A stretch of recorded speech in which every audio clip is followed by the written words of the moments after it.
Welcome to the Retro O'Brien Show with me, Retro O'Brien. First off, before I do start my voiceover, I need to explain why.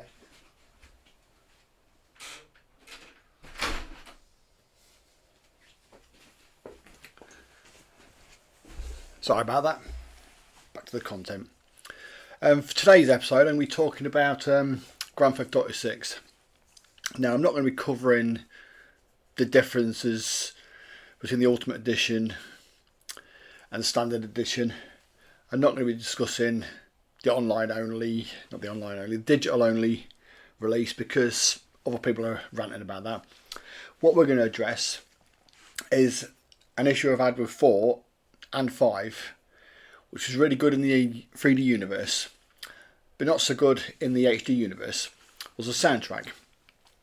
Now, as anyone who's been playing Grand Theft Auto since Grand Theft Auto 3, you'll know that they put in-game radio stations that play whenever you enter vehicles. In Grand Theft Auto 3, a lot of it was like music that was recorded by Rockstar specifically for the game, with the exception of the Flashback FM radio station, which all of that music was taken straight from the movie Scarface. Music by, I think, Giorgio Moroder. She's on Fire, Push It to the Limit. All that sort of stuff was taken straight from Scarface. So even in that early game, although a lot of the music was actually private license free stuff, maybe even, or music by Rockstar itself. As well as that, we also had satirical radio stations. As anyone who's played Grand Theft Auto since then, there's a guy who I say worked because he doesn't work for Rockstar anymore, called Laszlo, who did like a comedy chat show, I think Chatterbox FM in Grand Theft Auto 3. He then started doing radio stations for Vice City, I think he even did with San Andreas. And he's even you even see the character within Grand Theft Auto 5. But since then, he's actually left Rockstar. He's actually one of the main writers for the game, going back to Grand Theft Auto 3 all the way up to 5, having left it during Grand Theft Auto 5. Then we move into Grand Theft Auto Vice City. This was specifically talking about the PlayStation 2 version, because unfortunately when they re-released these games to the Definitive Edition, they lost the license for a lot of songs, never bothered renewing them, which kind of impacted Vice City a little bit, because I remember when you first watched the intro sequence to Vice City, the intro sequence with Sonny Freddie, you've got Broken Wings by Mr. Mister playing in the background. Then of course, as soon as you get into your first vehicle, after all that's happened, you immediately get Billie Jean, although I don't like Michael Jackson particularly. The song suited the game, and of course the Definitive Edition took that song away, took a whole bunch of and took the Wanna Be Starting Something by Michael Jackson off there. So in that way, the PlayStation 2 version of Grand Theft Auto Vice City and San Andreas was actually better than the Definitive Edition. I mean, we're not going to get into the issue of the Definitive Edition. It's been covered by every single YouTuber out there who played it back in the day. When that game first came out, it was a mess. And one of the major impacts of that was losing licensing on certain songs, hence not being able to use them. But the whole soundtrack of Vice City had things like A Flock of Seagulls, like I said earlier, Michael Jackson, Hall & Oates. Each one of the radio stations had specific genre. You had like Emotion FM, you had Flash FM. I think V-Rock was in Vice City. So it was full of 80s pop and rock classics. And again, had its talk show radio stations, satirical talk show radio stations. So yeah, say Grand Theft Auto 3, good soundtrack. Grand Theft Auto Vice City, probably to this day, probably had the best soundtrack within the franchise. Then we move on to Grand Theft Auto San Andreas. Now, Grand Theft Auto San Andreas, that one was actually set in a fictional San Andreas. Had 3 cities, desert, countryside, etc. Los Santos, again, was used in Grand Theft Auto 5, but first used in San Andreas. So you've got 3 cities. You've got Los Santos, San Fierro, Las Venturas. Now, Grand Theft Auto San Andreas was set 1992. So again, the music had to reflect the era. So it was music that was popular in the early 90s. We had Rage Against the Machine, which I believe didn't survive or end up in the definitive edition. It was one of the ones that stripped away. You had Soundgarden. You had Alice in Chains, Guns N' Roses. Unfortunately, no Nirvana, which obviously they probably couldn't afford the license. Courtney Love probably prevented them from using that. So yeah, we had relevant music to the era. Good music. Every single radio station within the first 3 games was worth listening to. It was. And then we move on to Liberty City Stories, which again, that went back to the Grand Theft Auto 3 thing, where it had not so much licensed music, it had music made by Rockstar, and a few, again, Giorgio Moroder music that was used in Grand Theft Auto 3. So probably out of the 3D era,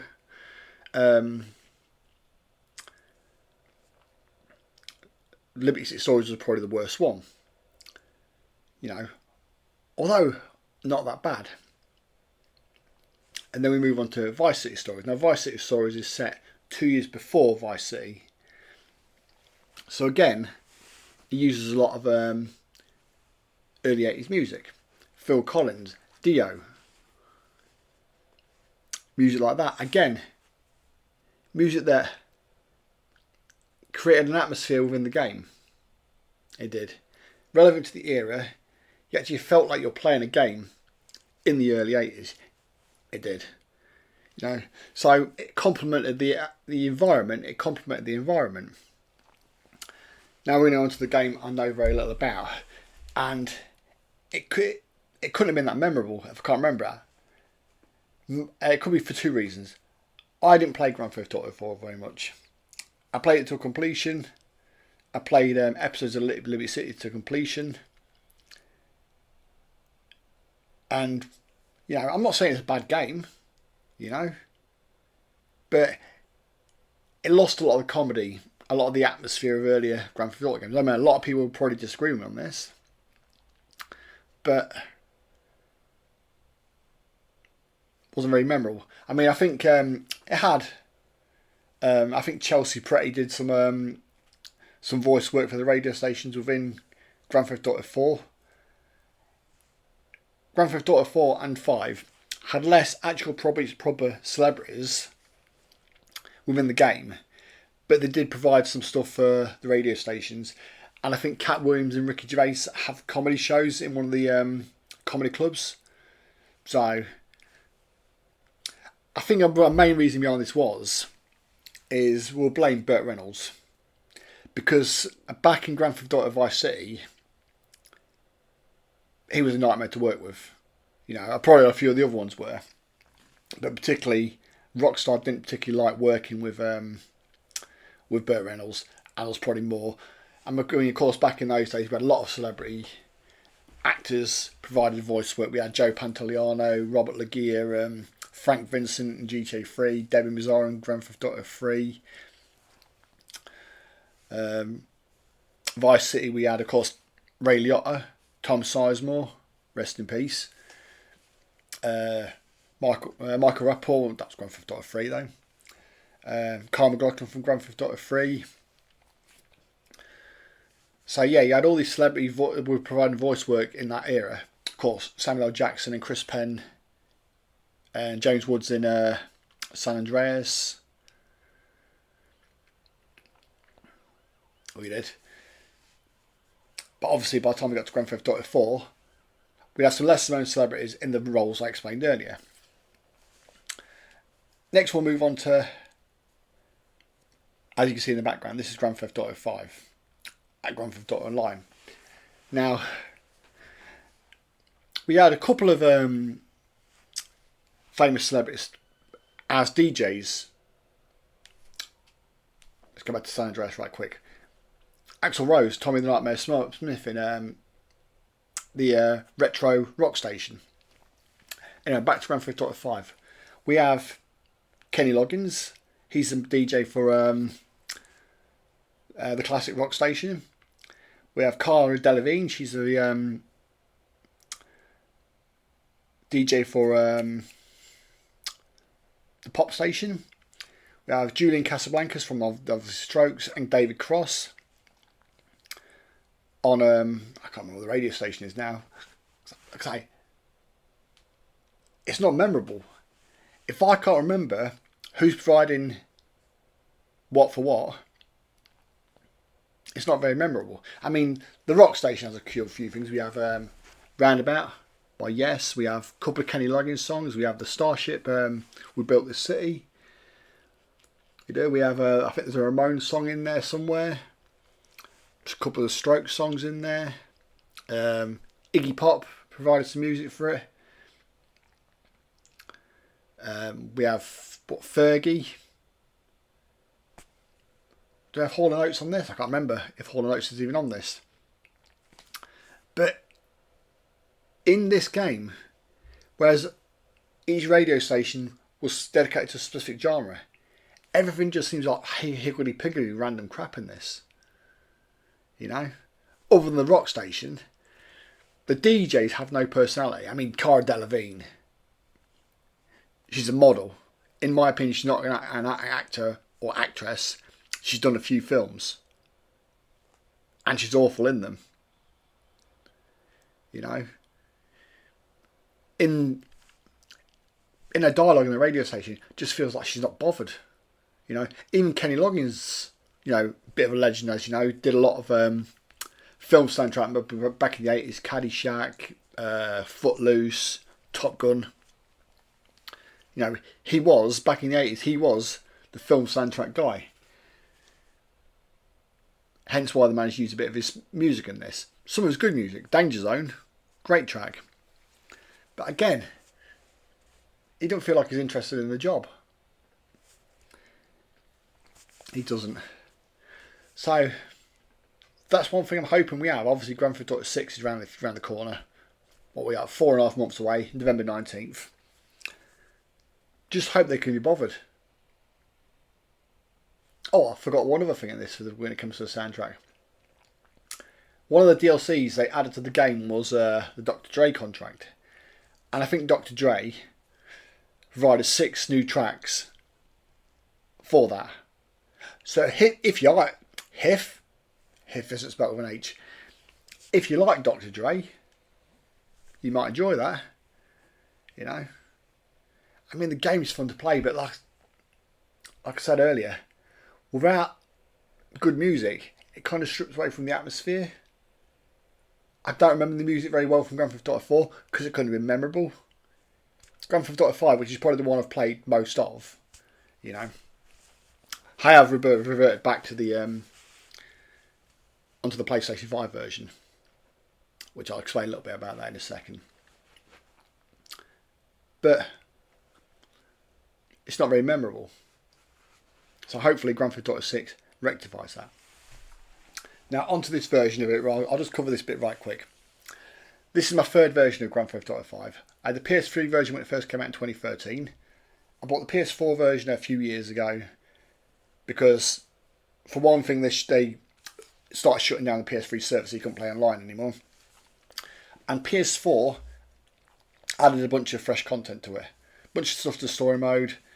Obviously going forward, all the updates would only be for the PS4 version. So the facilities and all that sort of stuff was only added in the PS4 version.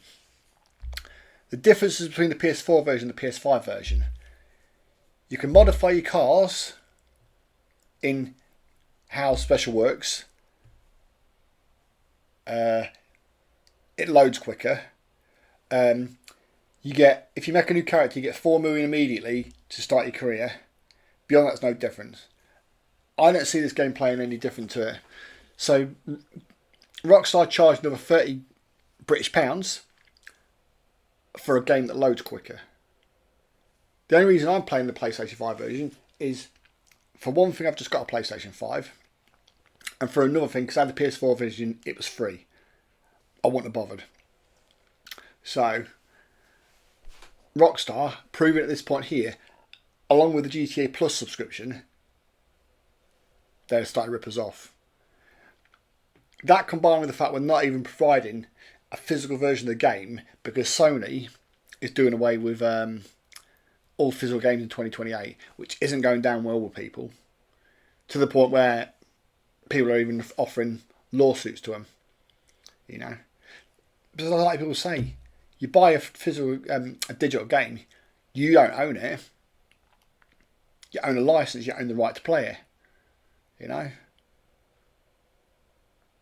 Pretty soon I'll be going to Domino's and ordering a pizza and getting a digital one. So yeah, I've addressed that bit right quick at the end of the video.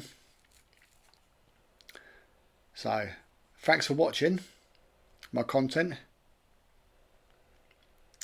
and I'll see you another time whenever I decide to put the next video up, which will depend how well this one does. Last video had 26 views, and one person complaining because I ummed and ahed. So ums and ahs. And thanks for watching the video. Retro Brian Show episode 5. 6 will be up whenever I can be bothered. And it'll be more Grand Theft Auto content. And it'll be better than San Andreas content.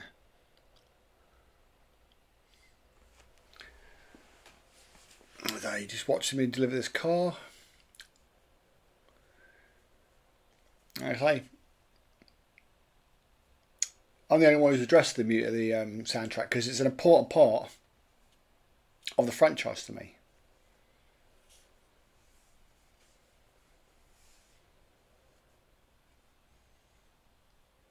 Thanks for watching.